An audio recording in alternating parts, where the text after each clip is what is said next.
Welcome, everybody. Thank you for taking the time to join us today and getting out of the 110-degree weather outside. Welcome to our Lunch and Learn. I'm Jason Kirby. I am not Dawn Lee. She's doing outreach, so I'm going to be Vanna White for her today. I'm her brother from another mother. You'll get Dawn back at the next Lunch and Learn. So I'm the archivist for the Friends of Birmingham Botanical Gardens. I work in the library as archivist. I help protect and preserve our institution's identity and heritage for future generations and gardeners. So if you ever have a question about the origin of a garden here, or if there's a piece of art in the garden that you want more information on, I would be your contact person. Also, I do the display cases in the hallway and the exhibits, and then I also teach Ashtanga yoga. So we do yoga in the morning during the week, and I teach on Monday morning. So let me share my screen and bring up my PowerPoint. And while Jason's going to do that, I'm going to introduce myself. Most of y'all might know me. I'm Hannah Barris with Jefferson County Commission. I do the education and training coordination for the Stormwater program. So classes such as this is important to our agency because we're able to teach prudent yard care practices, which if you over apply chemicals, it's going to wash by rain into the local creek, lake, and stream.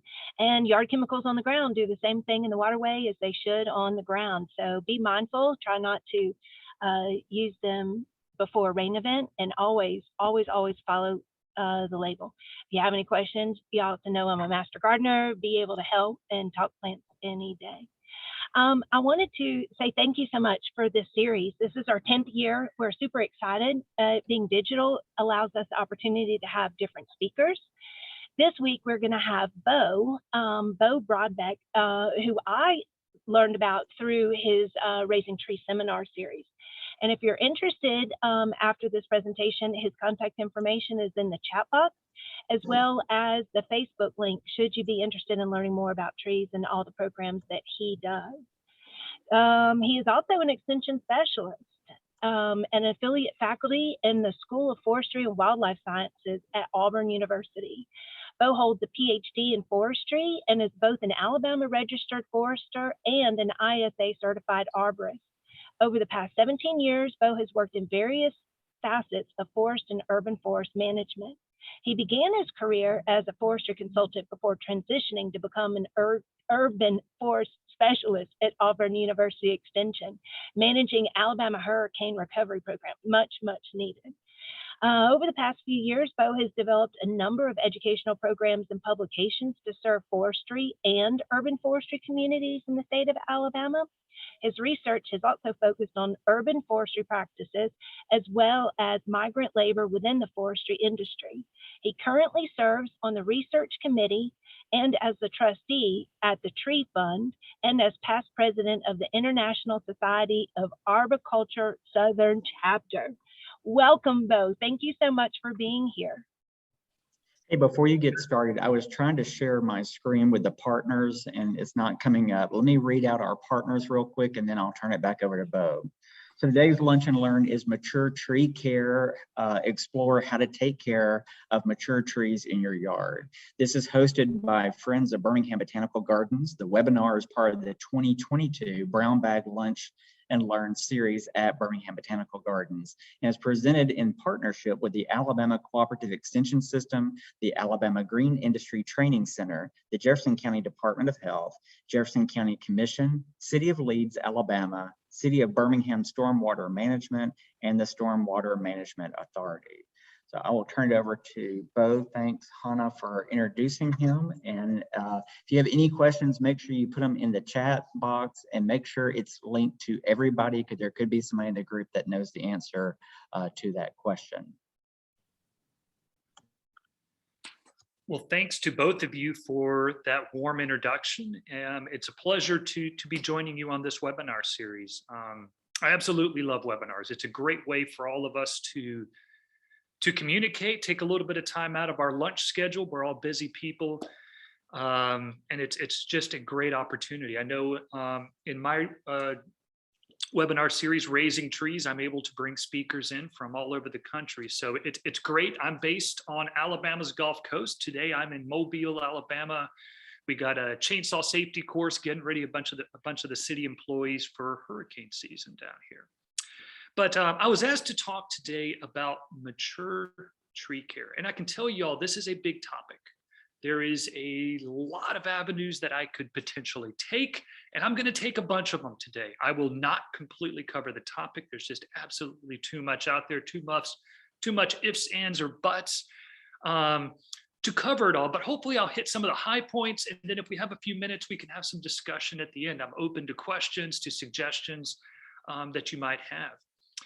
And oh, and by the way, this is my landscape. And so I'm down here on the Gulf Coast. I live in Fairhope, Alabama. You'll see some of my live oaks. I love my trees, but I'm also very much aware of some of the challenges of mature tree management. I am an arborist, I'm a forester, and I can tell you that even my trees are not as healthy as they could have been. I inherited a lot of the problems. And it takes a lot of resources and time to keep your trees healthy. But I'll tell you all that as we look at urban tree management, there's kind of this dream and the paradox of what we end up with. The dream is that we want these large mature trees in our landscapes, in our municipalities, because at the end of the day, it's those large trees that really provide us the benefits that we want, right? They provide not only the aesthetics, but they provide that shade, those huge canopies that shade our landscapes. Gosh, we've got these, super hot temperatures right now in the South. They provide, all of the water, capturing, to reduce things like stormwater and clean air and all of the benefits that we get with mature trees. But unfortunately, a lot of times this is what we end up with, right? We end up with the hope of these mature trees. And sometimes we end up with these half dead trees. And maybe we bought a new house with the hopes that we were going to have these beautiful trees. And 5 years later, you have a tree that looks like the one in the top of this picture. And it can be a major challenge for us. And bear with me for a second. Let me see if I can get my pointer going.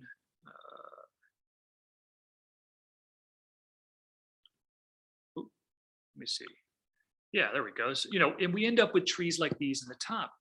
And I can tell you, there was some research that was done by some folks at the U.S. Forest Service that shows that, as we're seeing increasing population, which means increasing urbanization, that we have certain parts of the country, and Alabama is one of them, where we're seeing a decrease in canopy in urban areas. In Alabama, in the 5 years between 2009 and 2014, saw a 2% reduction. So the challenge is real, and where it's coming from are things like infill development, where you have maybe older neighborhoods that are well treed, have a lot of trees out there. And the house that was originally on the lot was maybe a 900 or 1,000 square foot bungalow, and now it's maybe a popular place to be. And so we go in, we tear it down, and we build the 4,200 square foot house that maximizes a lot of those lot lines. And we wonder why we end up with some of our tree problems. And we'll talk about that, because a lot of these problems come into the roots. Of course, when we look at challenges municipalities have, there's just limited space for public trees. The space we plant trees between streets and sidewalks seems to get smaller and smaller, where the reality is we're really only creating space for things like crepe myrtles, and that's why we see an abundance of crepe myrtles, and not for some of our large oaks that need lots of above ground space, but also below ground space.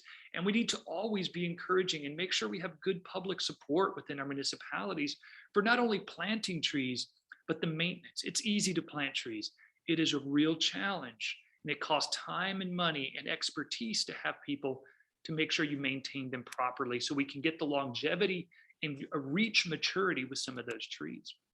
Of course, the other paradox we have with mature trees is the older trees get, the larger they get, and they're more prone to catastrophic failures. And so we have to keep in mind, and some of what I'm going to talk about today is a little bit of some of the safety considerations as you learn to get out there and look at your trees, evaluate your trees, and to see what's going on out there. Because we have to watch that balance of the benefits they provide our landscapes against the risk that's involved. As trees mature, like anything else, they accumulate problems. And if they accumulate enough problems, eventually those risks will outweigh those benefits. And we have to be able to recognize those and remove those trees, hopefully before we have situations like this one where we have catastrophic failures. And I like to point out in any of my talks that, really people and trees collide. I mean, it is, we are the problem. The urban landscape is the problem. We end up with all kinds of issues. As we build new houses, we end up with, disease trees. I mean, if you look at this tree right here, and you're going to see this tree several other times, we end up with, dead tops in the trees as a result of brand new buildings that were constructed about 5 years prior to this picture being taken. And as we progress through construction processes, we build things around trees, we pave around trees, we change the root system of those trees, and eventually can lead to dead trees. And I tell people the construction process can take 5 to 10 years before it shows up in your trees. The trees are able to store massive amounts of energy in their canopies. And it takes the trees kind of this slow process when we have damage that occurs, maybe 5, 6, 7 years ago. I've had builders tell me they have never killed a tree. And what I've come to realize that means is they've never killed it within their 1-year homeowner's warranty. Because if they came back 5 years after some of these construction process, they'd see the diseased trees, they'd see the dead trees, the potential for tree failure. And of course, we always have to be worried about that threat to public safety. Right now, there is a law case going on in Tuscaloosa, Alabama, where a tree fell through a trailer and killed a father and son. There is a big law case. I've been contacted by both attorneys asking me to be an expert witness. And as an Auburn employee, I turned them down, and I'm very happy to do that as well, by the way. And so we have to remember that a contributing factor to why we have so many challenges growing and maintaining large mature trees is this urban environment. And we do certain things that give us these problems, like poor tree placement and design. We started with the wrong tree in the wrong place, right? Maybe we planted large trees under power lines, or we had them, too close to driveways. I see that all the time. Too close to streets, too close to home foundations. And then, of course, we always have limited urban management and maintenance. Large trees take management. We have to kind of stay on top of some of the management so that we can reduce those risks while maximizing the benefits that those trees provide. And then really underlining a lot of these challenges is the continued damage that happens during development and construction, whether we're talking infill development, additions to homes, putting in new driveways, irrigation systems, landscaping, all kinds of things. We're constantly changing things around these trees. And I can tell you, trees don't like it. It's really easy to have large mature trees. And the secret is leave them alone. Don't touch their roots, don't touch their crowns. They can get there, but we don't always have that luxury in the urban landscape. And so I want to start off, because to be able to leave trees alone, we probably need to understand a little bit about how trees function and how they work. So I'm not going to go too deep into this, but just give you a little bit of some tree biology lessons, right? And so as we look at our trees, I always break trees down into 3 major parts, right? We have the crown up top, we got the trunk, and we got the roots. And each one of those has a very important function with trees, and especially as they get larger. And so if we look at the crown, the primary function here is first, they have the large branches that are supporting all those leaves and all that foliage. And you have that foliage there, which has the job to produce sugar through that process we call photosynthesis, to have carbohydrates that the trees need to grow. Trees don't have the luxury to stop growing. If they maximize their space, they can't stop growing. Every year, a tree has to put on another growth ring, has to grow a little bit more. Once a tree stops growing, it dies. And so they have to continue to grow. And so the crown is there. And so when we see, problems in our crown, we see the crown dying back. It is a key signal that we're losing some of the foliage, which means the tree has reduced capacity to produce sugars, which means you have what we're going to talk about here in a minute, tree decline. The tree is declining. Something else to note that's interesting about the crown is that it has another 2 functions that are very interesting. And one is what we call the movement or transpiration of water. 95% of the water that a tree absorbs through its root system is lost through those leaves, through these openings in the leaves we call stomata. And there's a very important reason for this. And the best analogy I've found is that the way that trees absorb water through their root systems, up through the trunk and to those leaves, is how trees move minerals. So if you've ever wondered, how do trees absorb those nitrogen, phosphorus, potassium, and all the little micro elements and bring those up to the foliage so that we can produce those sugars? And the way they're moving it is they're moving it with water. So if you can imagine water molecules like a big chain, and and attached to that chain are all these minerals. And so what happens is, as that chain it goes as one continuous movement from the roots all the way through that trunk, up through the limb, to that opening in that leaf. And when a water molecule evaporates, it pulls that chain one more link up. And so that's how it's continuously moving. So most of that water evaporates so that those minerals can be pulled essentially up into the canopy. It's not a pump, it's actually kind of this pulling mechanism. And that's a real important process. Also, the canopy is where we store our carbohydrates. A lot of times we think that a lot of the energy is stored in the trunk or it's stored in the roots. Not true. Most of the energy in trees is actually stored in our canopy. It's stored, behind a lot of our branches up in the canopy.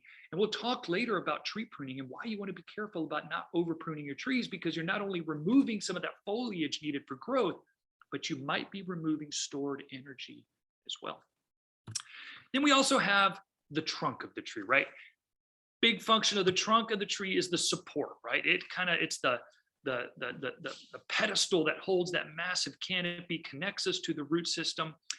It's got all these woody fibers in there. What's interesting about the trunk is usually only about the outer 2 to 3 inches of a tree is actually conducting most of our fluids, whether it's the phloem, which is just up underneath the bark. That's where the sugars are coming down from the leaves and being distributed down the trunk. And a little bit deeper, we have the xylem, which is kind of our wood, is where water is moving, from the base of the tree up.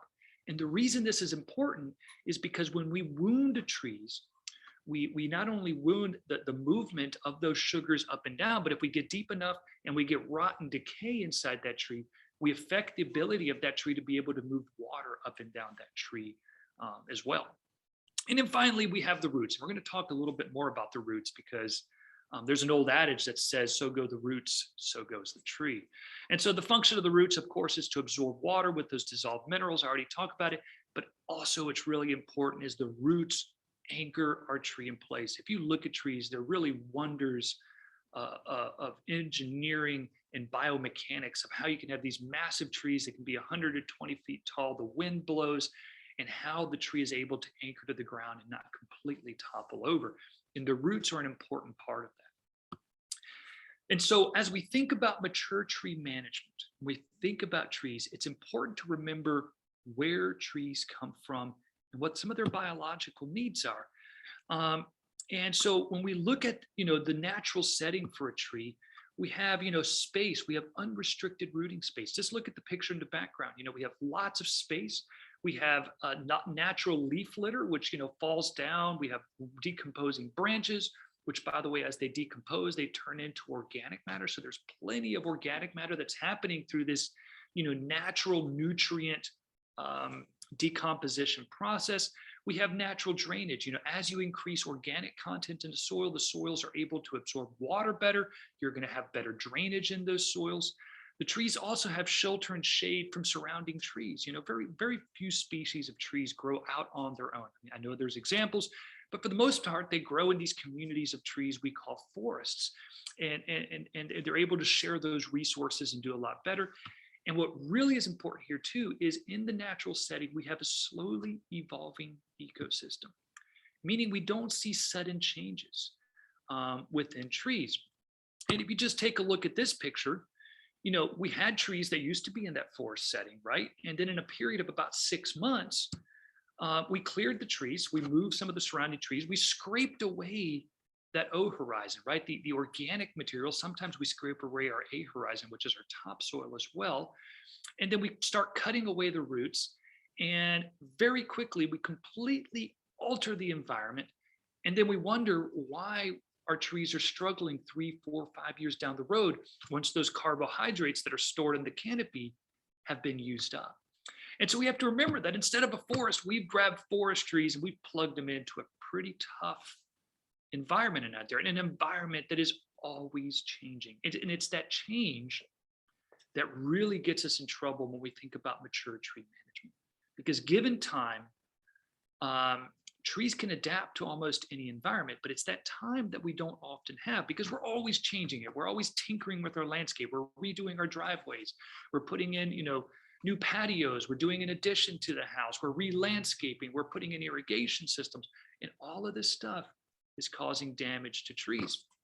And so this brings around this idea that in my experience, most mortality in trees begins with what I term abiotic factors. Those are non-living factors. And to show you here, we have this thing called the Mannion decline spiral, which is just a model that shows us basically how trees die in the urban forest. And the way it works, it's very simple. I know it looks complicated, is we begin with what we call predisposing factors on the outside edge of this spiral, right? And at the top of the list, we see, urban environment. It's a tough environment. It tends to be hotter. There tends to be a lot more change. And so that predisposes trees, that and maybe genetic potential. Maybe we have a tree that is not well adapted to the environment. Maybe we're planting a certain type of maple that is not adapted to the heat of central Alabama. We also might be dealing with something like soil compaction, very common in the urban forest. Because of the way we build and construct, we compact that soil. We're going to talk a good bit more about that later. Our urban soils tend to have poor fertility, just because we remove that A horizon, that O horizon, and all of these predispose a tree to go from healthy and start pushing it towards stressed. If you look at the diagram on the left side of your screen. And so the trees go from being, vibrant, healthy to becoming increasingly stressed, starting to turn a little yellow. We might just start to see what we call tip dieback, where the outer edges of the tree begin to die back. And then we get inciting factors. That's the next layer within our Mannion decline spiral. A lot of these inciting factors, by the way, are perfectly natural, and on a healthy, vigorous forest tree, not a problem. But when we combine those predisposing factors on top of inciting factors, something like maybe defoliating insects, we get some pine sawflies, we get, an oak leaf blister, some disease that comes in and naturally might just defoliate the tree one season, but really wouldn't affect the tree. But when you defoliate a tree that's already dealing with poor fertility, soil compaction, now we push a tree from stressed, maybe deeper and deeper into stress, and maybe towards declining. And then we finally get the contributing factors. And in my experience, this is when the public becomes aware that they have a problem with their tree, right? And it's when you have the canker fungi, right? We have fungi growing on the outside of the tree. We have, boring insects, whether it's, pine beetles or ambrosia beetles or something, and we see sawdust at the base of the tree. We're like, oh my gosh, the pine beetles, the ambrosia beetle, the fungus killed my tree. But a lot of times it was the final straw that broke the camel's back. And we can unwind the spiral and realize, well, yes, the wood-boring insects finally finished the tree off, but it was that combination of defoliating insect and, oh, by the way, we had a drought a couple of years ago, that was an inciting factor, and the tree is growing in terrible soils, and it's compacted soils anyway. And so you can see how it's layers of issue that push trees from healthy to declining and eventual death. And so when we think about mature tree management, we're trying to remove and reduce as many of these predisposing factors so that the trees are able to handle those inciting factors, which, by the way, a lot of them we don't have control over. We don't have control over drought. We don't have control a lot of defoliating insects. We don't have control over late frosts. We do have control over things like excavation, right? We dug around the tree. We do have control of excess salt. That's more for those northern climates where they're salting their roads, right? But and so that's kind of the thought process here. And so a lot of these, are human induced, right? And so we are kind of our own worst enemy when we are working around those mature trees. And so I want to show you some pictures of kind of what tree decline looks like and what you should be looking for in your trees. So a healthy, mature tree, and this varies a little bit by species. These are live oaks I'm going to be showing you here. So if you're on the Gulf Coast, but you could do the same for any number of trees across Alabama. A good mature tree should be a deep green. You should not be able to see through the canopy. You should have lush, full canopy on that tree. And if you're ever wondering about it, find another tree nearby to be able to compare it to of the same species. So it should be full. And the first signs of problems that we're going to have, and it's pretty subtle, is you might see some yellowing in the canopy and a thinning of the canopy. It's no longer as full as it used to be. And this is why I always tell people, take pictures of your trees in your canopy so that you can revisit it year after year and try to figure out if you are having some decline in your trees. The next phase we're going to have is branch dieback, tip dieback. And so here's a pretty severe case, but a lot of times it'll begin with just small branches at the tips. Don't worry about dead branches on the inside of the tree. Trees die from their outside back towards their center, because as the tree has difficulty getting water and those minerals to the far extremities, it starts shutting off growth at those extremities and starts to die back towards its center. So the first sign that you've got major problems is going to be the tips of the branches, whether it's on the edges of the canopy or especially at the top of the tree, that really should send strong warning bells that I've got a major problem on my hands. And then the tree is going to continue to die back. You're going to start to see this really patchy, foliage in the tree, and you're seeing increasingly larger dead branches dying back.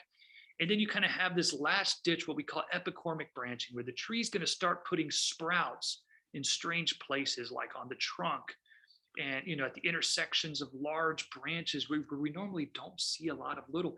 And this is a last ditch effort for the tree to kind of put some leaves out, to produce some sugar, to kind of hang around a little bit longer. And then kind of the final thing we end up with is that a very expensive removal. But if you've had a tree removed, you know what I'm talking about. It can be very expensive to remove some of these big trees in our landscapes. And so I'm going to shift now and talk a little bit about how we get into trouble and some things to look for in your trees. And as I mentioned before, one of the big places we get in trouble is our roots. If you learn nothing else from today, it's to stay away and stay off of the roots in your mature trees. If you stay away from the roots, a lot of times you're going to have healthy, mature trees. And unfortunately, we have a lot of misconceptions out there about roots. And I think that's one of the reasons we have challenges with staying off tree roots. And I hear people say things like roots only go as far as the drip line. That's as far as roots go. Trees have deep tap roots, or trees have deep roots. And we see a lot of drawings out there that kind of give us this sense of the roots being like a mirror image of the above ground portion of the tree. And so this kind of leads us to making mistakes like trenching across root systems or digging around at trees, not realizing that the roots are a lot shallower than we might realize. And a lot of this stuff is based on hearsay, it's based on convenience, and they're commonly accepted, and we get into trouble with it all the time. I've had builders say, I trenched through the root system, through under that tree, but I only went a foot deep. And you can realize that when you look at a picture like this, why trenching a foot deep might be a problem. This is some artwork that was done by the Morton Arboretum outside of Chicago for a research project back, I think in the 1990s. And this is a field-grown oak tree. And they air excavated the entire root system and gives us a much better sense of what a root system on a tree looks like. And what you'll notice is, first, the root system is widespread, a lot of times going 2 to 3 times beyond the drip line. The root system is shallow. 80 to 90% of a tree's root system is in the top 18 inches of the soil profile.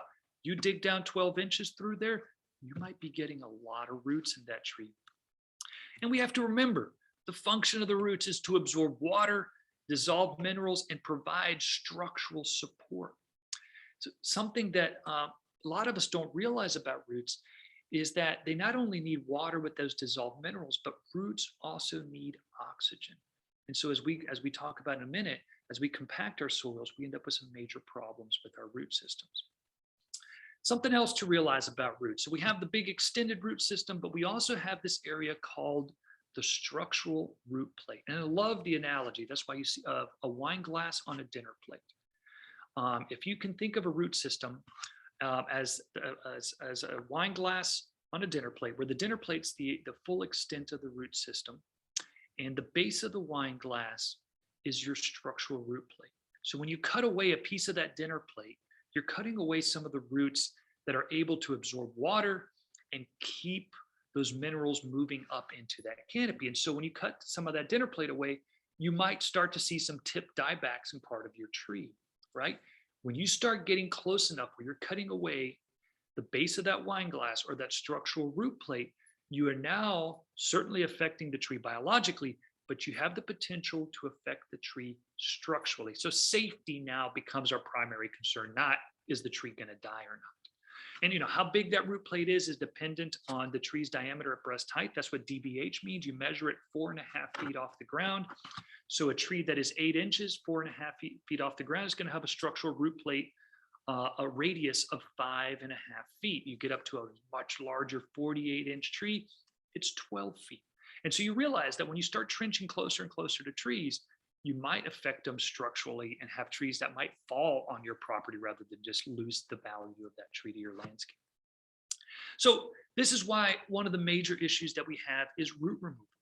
I tell people that anytime you remove as much as 40% of that root system of the tree, survival is going to be questionable. You can always lose some of the root systems in some of your trees and have varying degrees of problems. But once you start to get to 30 to 40% of that root being removed because maybe you're building a new house, or you've put in a new driveway or a new patio, or done some pretty heavy new landscaping, you could be affecting that tree. And the picture here on the right was an unfortunate situation in the city of Mobile where they redid a sidewalk, and they, as you can see here, ground away all the roots on the structural root plate. This tree is still standing, but it's one of those trees that is going to become a major problem in the future. Because we have to remember that roots not only sustain growth, but provide stability. Here was an interesting article I found a few years ago out of Minneapolis, where a bunch of roots were cut for a sidewalk and a windstorm came through and all the trees began falling on those properties. And so be very careful with root removal. Another way we get ourselves in trouble are grade changes, right? Whether it's new construction or we're doing new landscaping.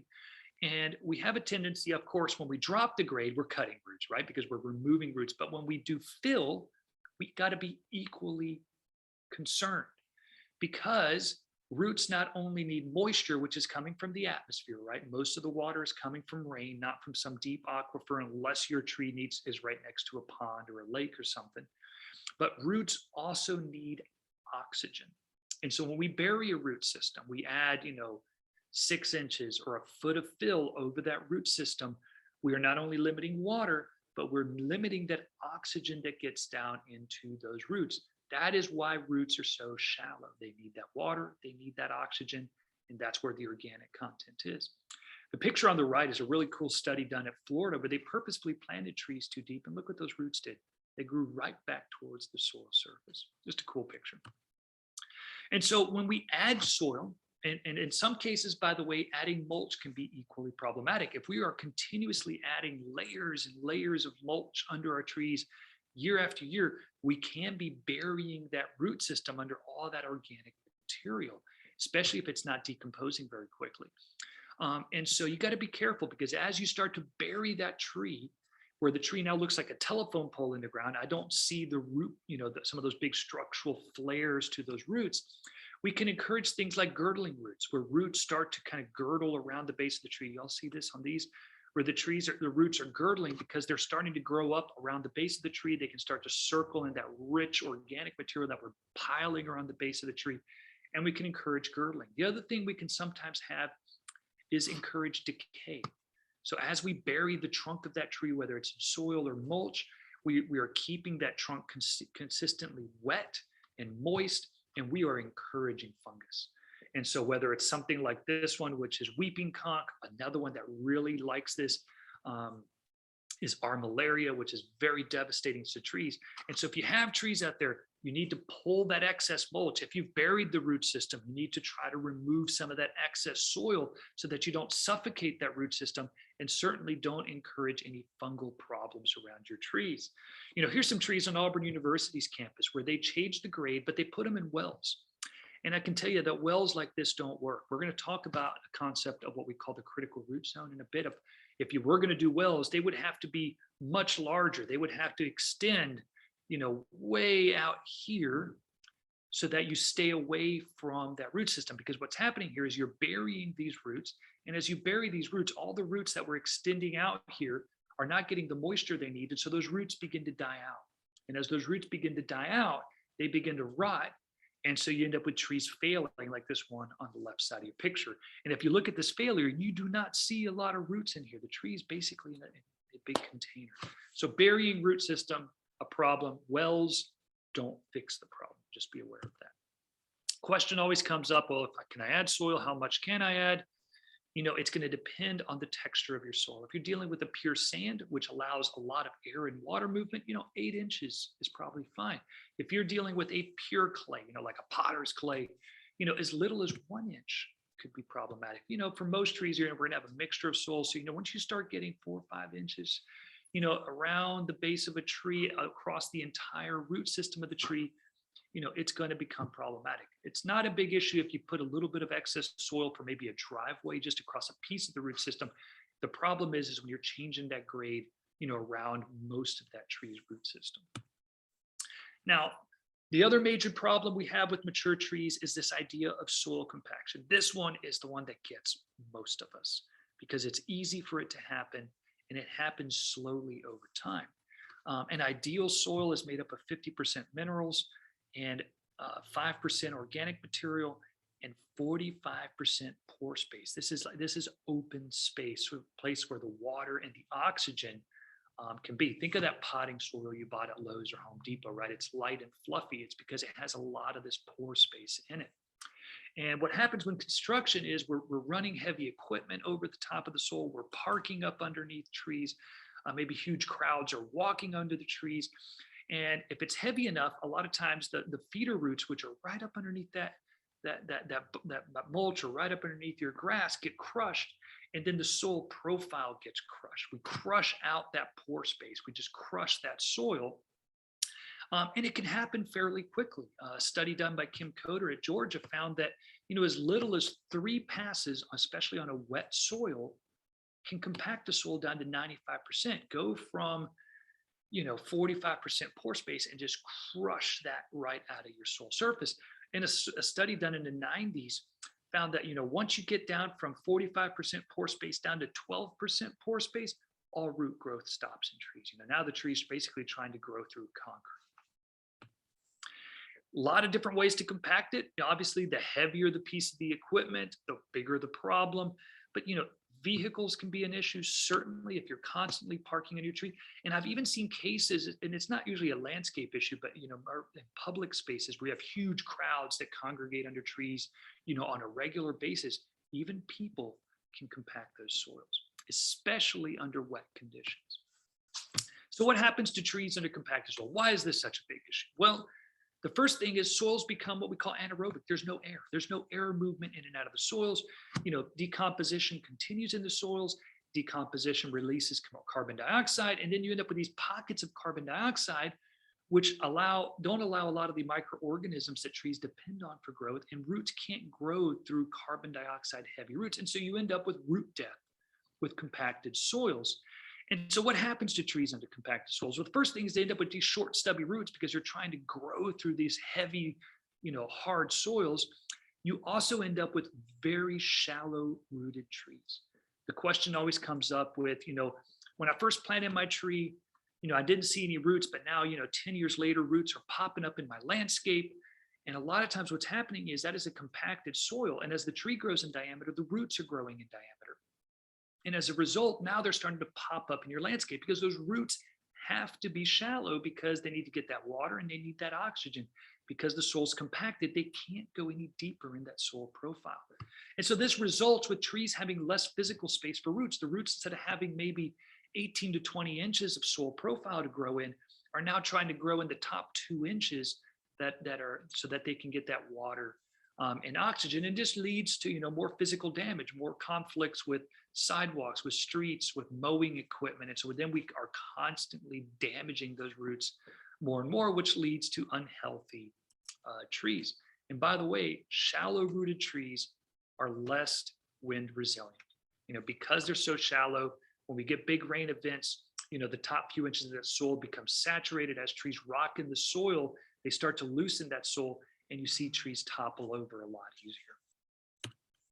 So the other topic I'll talk about related to roots is poor soil fertility. Our urban soils, y'all, are normally terrible. If you're in an old neighborhood, sometimes that's an exception. But if you're in some of these newer neighborhoods where we've scraped away our O horizon, scraped away our A horizon, they brought in a little bit of topsoil so that we can grow grass, but really don't grow trees well. It's a great idea to soil test, pull some soil tests. Trees are happiest between 6.5 to 7, slightly acidic is what we're looking for a soil pH. If you've had things like construction on the site and your crews have washed out the concrete truck, realize the concrete has got a very basic pH, and you can have some really funky soils, maybe because there's gravel in the soil that might have a different pH. And so get a soil test so that you know what your soil pH on, you know what your soil fertility is. And so because urban soils are very often, some are not natural. They're a mixture of natural soils with all kinds of weird incorporated material and very little organic content. Pay attention to drainage on your site. If you've had new construction within the area, be aware that drainage can be a major issue. This was a situation I had a few years ago where the contractor called me, wanted to know why all of his trees had failed to leaf out. It was spring. As you can see, the other pictures around, they're all leafed out. These had not leafed out. It was a new subdevelopment. They planted these trees. And so I went kind of walking around through there, started digging around.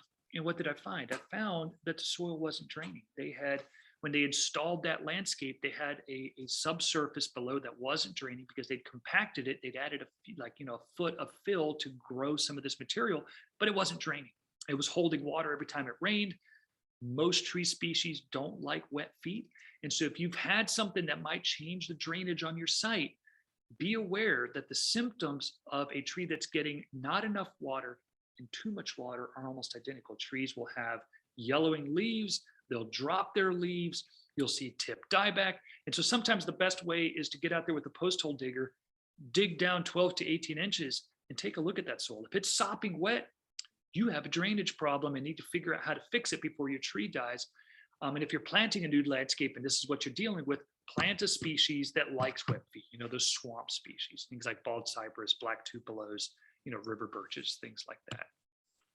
Now I'm going to briefly go over, because I know I'm getting tight on time, some trunk problems too, right? We've been focusing on the roots because by gosh, we have a lot of root problems when it comes to mature tree care, but we have some trunk ones as well.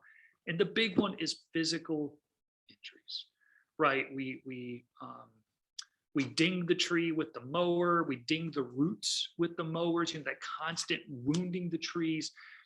Maybe we had some construction done or a tree fell and knocked a huge chunk of bark off the side of the tree, whatever it might be. We've removed the bark. We have to remember that most of that wood are just complex sugars, and you're going to get fungi and decay moving inside of that tree, which depending on the species, some species are able to keep that fungi and decay at bay. Other species are just going to rot out very, very quickly. We also have the potential for infestation of insects. When we damage those trees, it becomes an attractant. The tree becomes a little bit stressed. Stressed trees tend to attract insects. And if we have enough of it knocked off all the way around the tree, right, we can girdle the tree.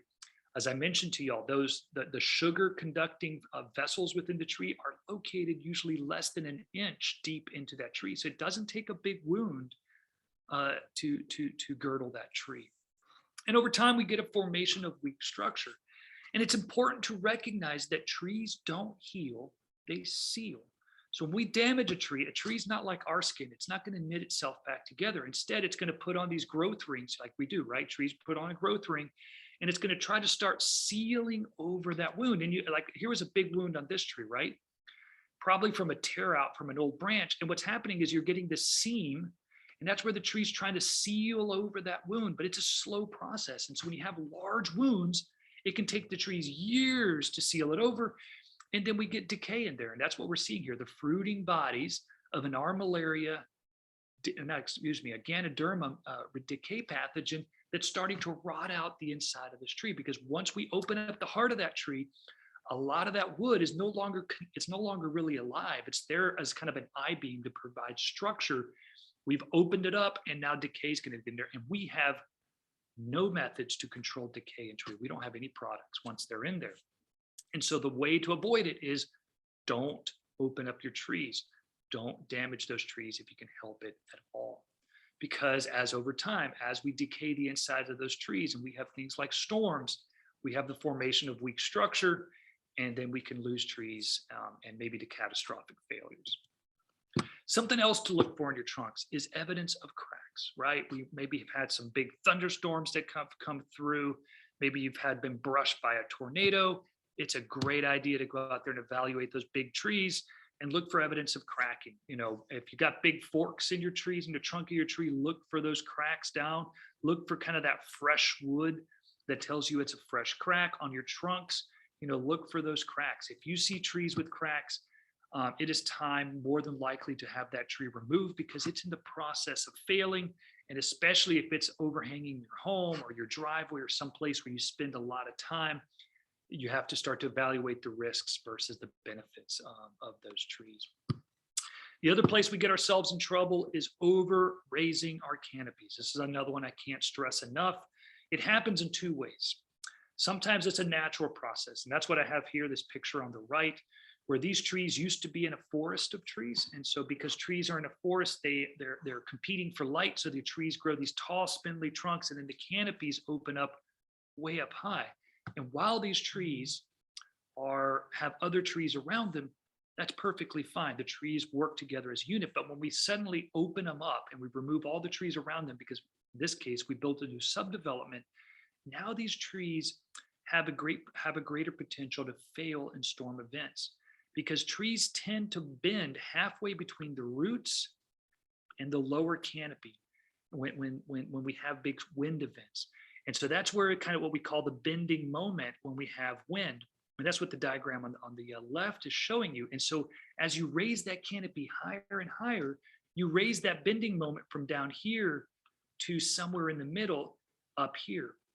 And so when we raise it up, you know, this high, the trunk is skinnier and we have much greater potential for those trees to snap. And so pay attention to your large trees. If you're in a new subdevelopment where they removed a lot of trees all from around you, you've got these tall, spindly pines or oaks with the canopies way up high, it's something to be concerned about. The other way we do this, and I don't have a picture of this, is sometimes we prune our trees up. And I actually got a picture on this next one here. We go in and we remove a lot of those lower limbs because maybe we want to see the very last brick in our chimney from the street, right? So we lift those canopies, we raise them up way too high to a spindly point. But this in many cases is actually worse because what we've also done is we created large pruning cuts, which are large wounds on the trunk of that tree. And it's something that we really need to be avoiding. When we're pruning trees, mature trees, the new school of thought is no large pruning wounds back to the main trunk or back to major branches, because as the tree is trying to seal over that wound, it can take it years to seal over a large wound, and you get pockets of decay like we see here on the picture on the left, right? We get these big hollows, it hollows out the inside of that tree.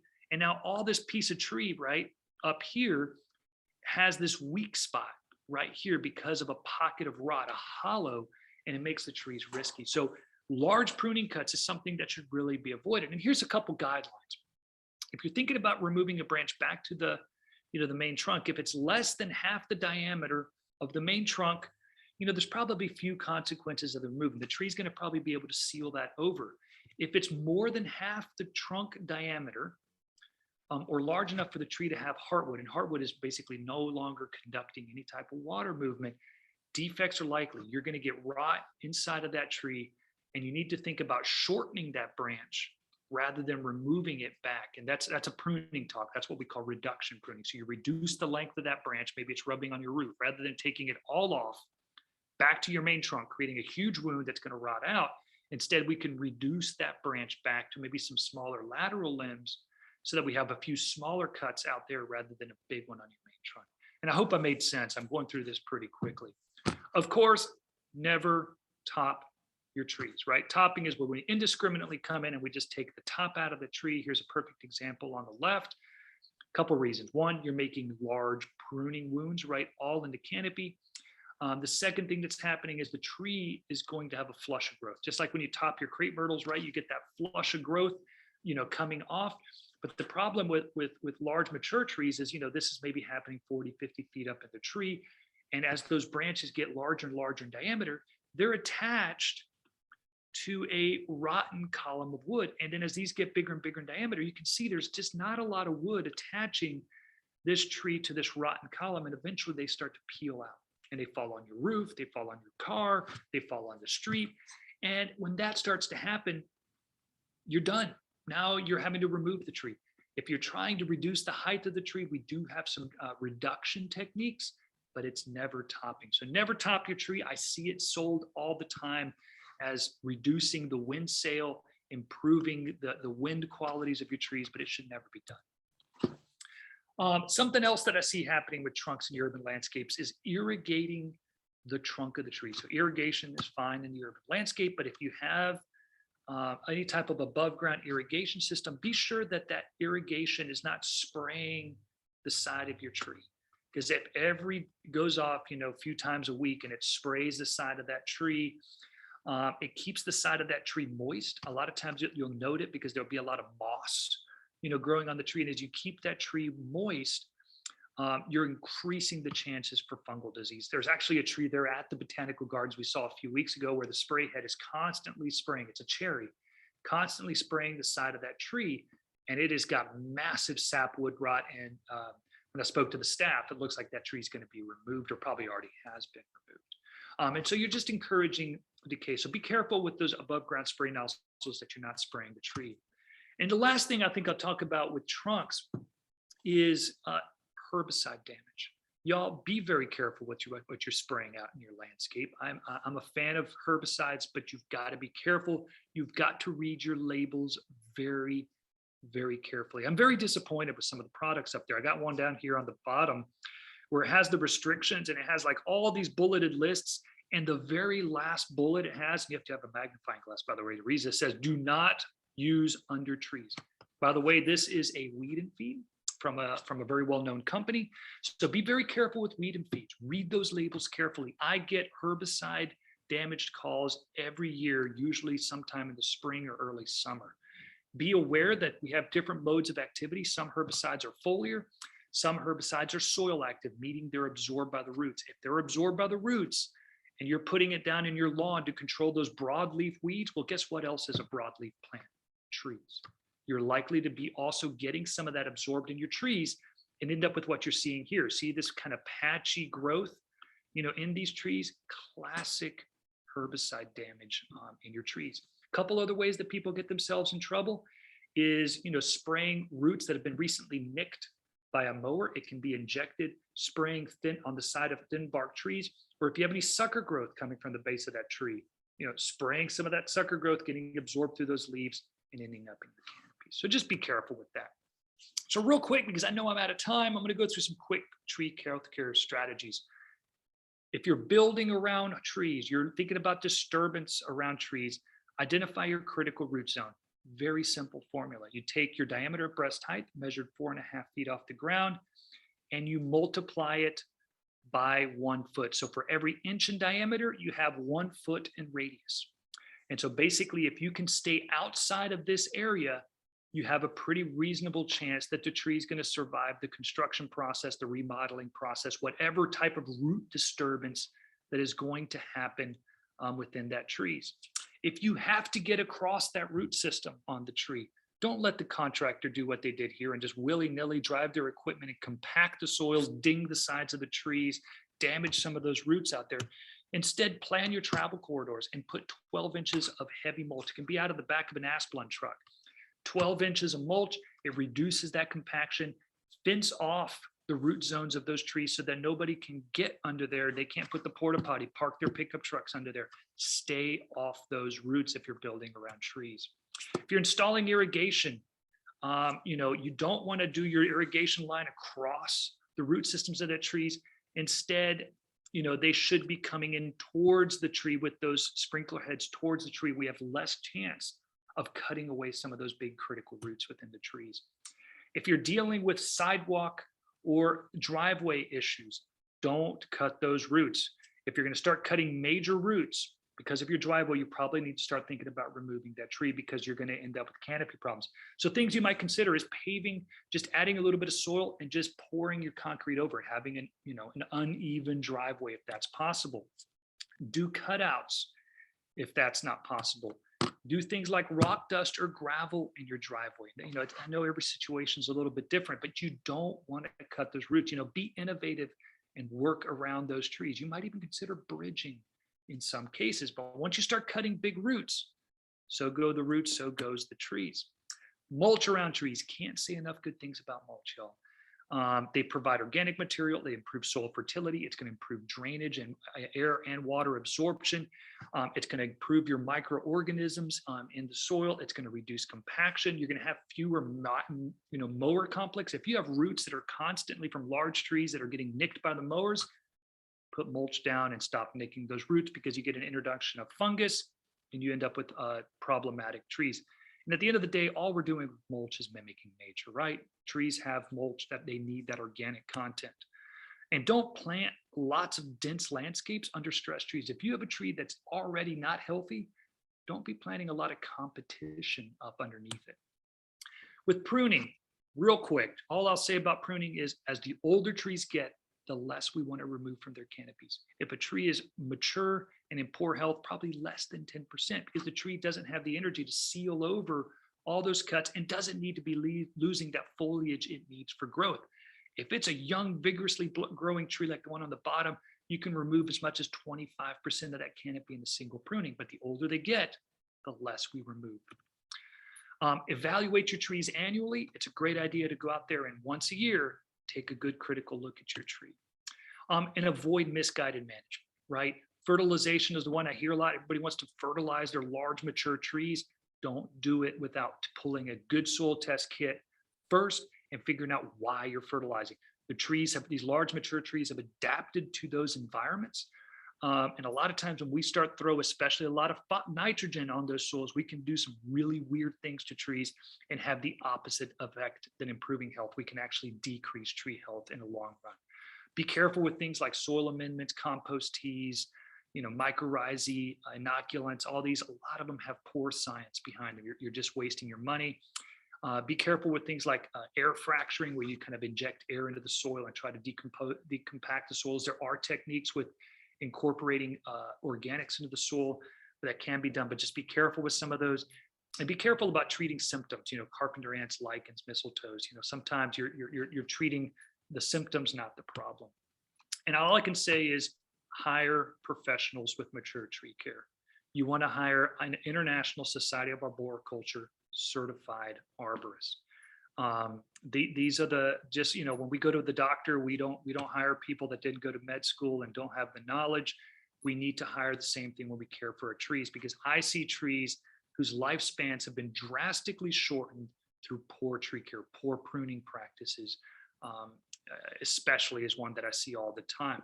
And when you get a professional, you're going to get people that are going to follow the latest safety standards. They're going to give you estimates in writing. They're going to have the right equipment for the job. They're going to be licensed and insured. And they're going to, more importantly, have the knowledge on the latest standards for tree care. They have to keep up with CEUs, continuing education. So you can find them by going to Trees Are Good and search for an arborist. Type in the name of your city and it should pop up a good list of folks for you. So with that, I know I went 3 minutes over. I apologize, but I'm happy to take any questions for those that want to stick around for a few minutes. Thank you. Thank you so much, Bo. Can you also put your survey code up so they can see that to do a survey if you need Survey feedback? code? Yeah. If you have one of those, some people do. I don't. I'm sorry. Okay. That's fine. I won't put you all through a survey. I don't. If anybody has any questions, you can put it up in the chat. Make sure you do it to everybody so everybody can see your question. And I'll tell y'all, I was mentioned at the beginning, I have a webinar series called Raising Trees. We do all kinds of topics with speakers from all over the country. Send me an email if you want to be added to my email list. I blast out an email for those webinars.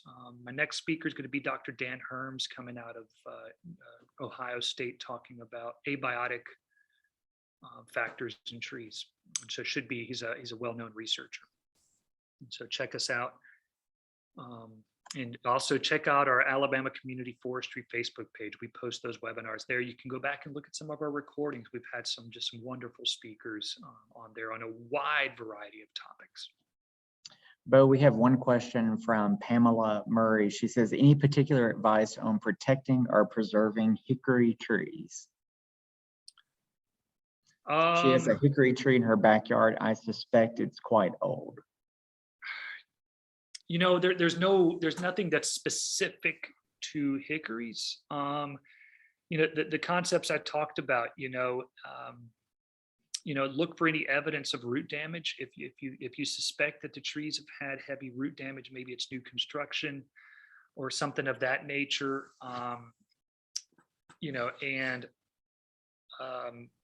There's nothing really specific to hickories. It's usually not disturbing the site around those trees. I always recommend pulling a soil sample to just make sure that there's nothing going crazy in your soil pH before you ever consider any type of fertilization with those trees. So I hope that helps, but there's no specific. I did note up in Birmingham that the droughts that we had a few years ago, especially if you were dealing with some shallow, real shallow soils, that we did have a lot of trees declining. And I did notice that in hickories especially. When I was up there, gosh, it must have been about a year ago, visiting some friends, and they had some trees that were very rocky soils. They had some hickories in the background, and they had tree decline. And so in those situations, pull soil tests. I don't think drought should be as much of an issue now.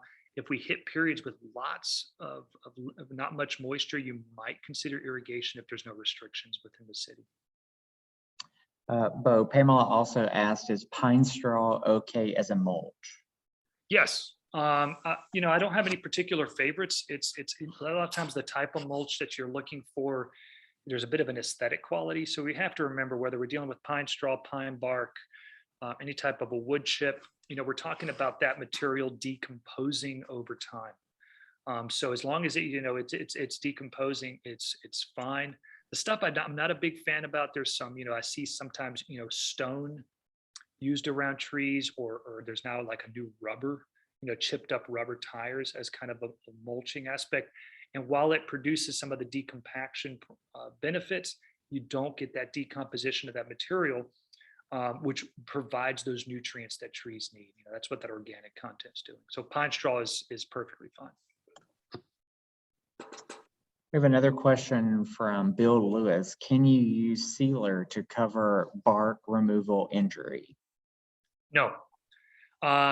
We used to years and years and years ago have sealing products that were used, whether it was on pruning cuts.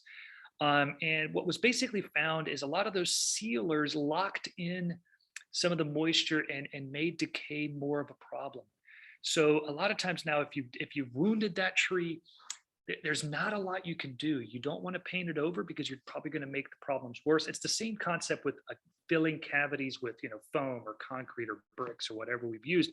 It makes the problems worse. So if you've had the tree that's wounded, all you really want to do is monitor that tree's health. Look for any evidence of insects. If you start to suspect there's insect issues, you might get preemptive with a systemic insecticide. There's some products like Bayer Tree and Shrub, which is imidacloprid, that can be used as a kind of a preventative to maybe keep some of those borers out of that tree. But sealers, absolutely not.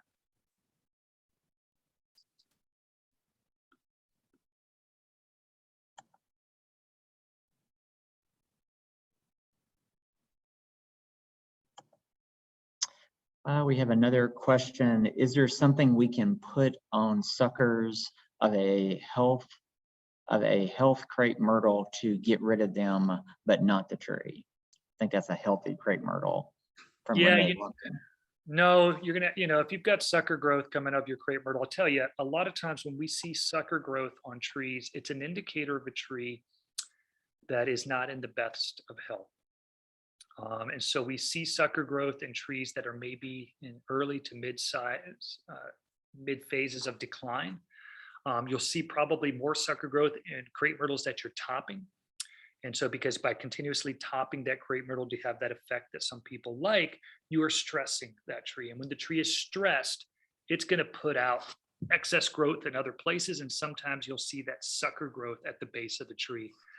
You certainly don't want to put herbicides on it because it'll be absorbed and it'll affect the rest of the tree. So all you can do about sucker growth is get your hand pruners out, once a year or twice a year, clip them out. Consider mulching around that tree. Maybe if it's got a lot of dense grass around it, remove that grass, put mulch down. Like I said, I can't stress the importance of mulch because, a lot of times our soils don't have those organics, which is a great way to slowly fertilize that soil.